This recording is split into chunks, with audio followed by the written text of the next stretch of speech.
Hello बच्चों, let's read this question. The question says cycloheptatrienyl cation obeys does not obey Huckel rule.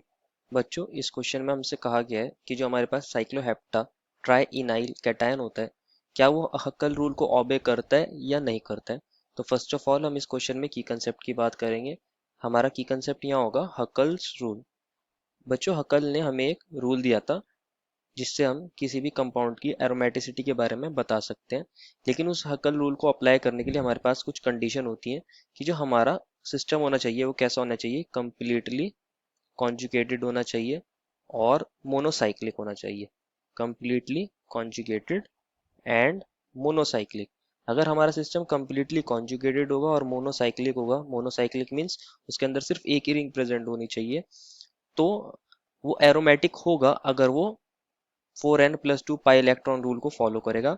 मतलब अगर उसके अंदर 4n+2 pi electrons present होंगे तो वो कैसा हो जाएगा, एरोमेटिक हो जाएगा। हम इसको लिख सकते हैं एरोमेटिक, जहां n की वैल्यू क्या हो सकती है, n कैन बी 0 1 2 3 एक्सेट्रा।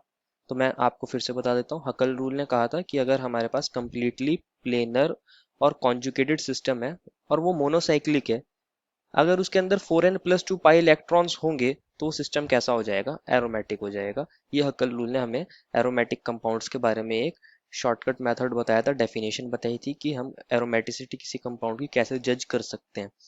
मैंने बताया यहाँ n की वैल्यू 0 1 2 3 हो सकती है।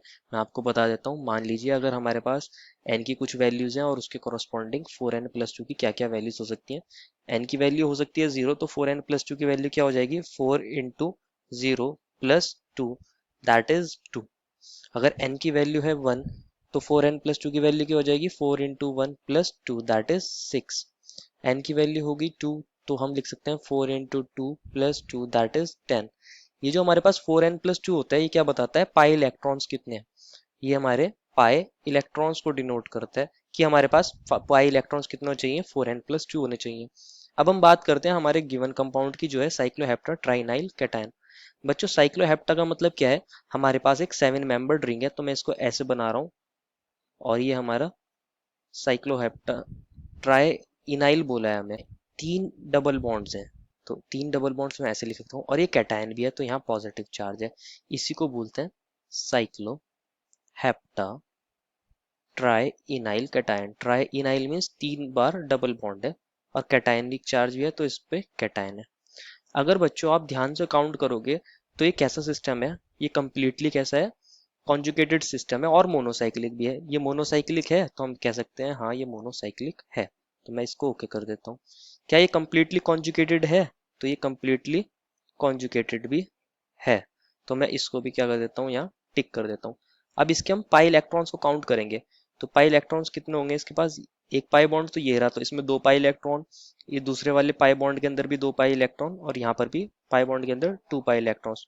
टोटल पाई इलेक्ट्रॉन्स कितने होंगे हमारे पास, 6 हो जाएंगे। पाई इलेक्ट्रॉन्स कितने हो जाएंगे, 6 हो जाएंगे।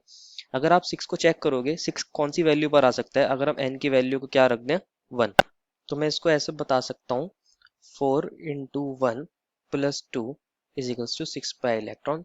तो ये हमारे हकल रूल को सेटिस्फाई कर रहा है, तो ये कंपाउंड कैसा हो जाएगा, एरोमेटिक हो जाएगा। मैं लिख सकता हूँ cycloheptatrienyl cation is an aromatic compound, is aromatic, क्योंकि ये हमारे हक्कल रूल को फॉलो कर रहा है। मैं लिख सकता हूँ बिकॉज इट फॉलोज हक्कल रूल, या ऐसे लिख सकता हूँ बिकॉज इट ओबेज हक्कल रूल।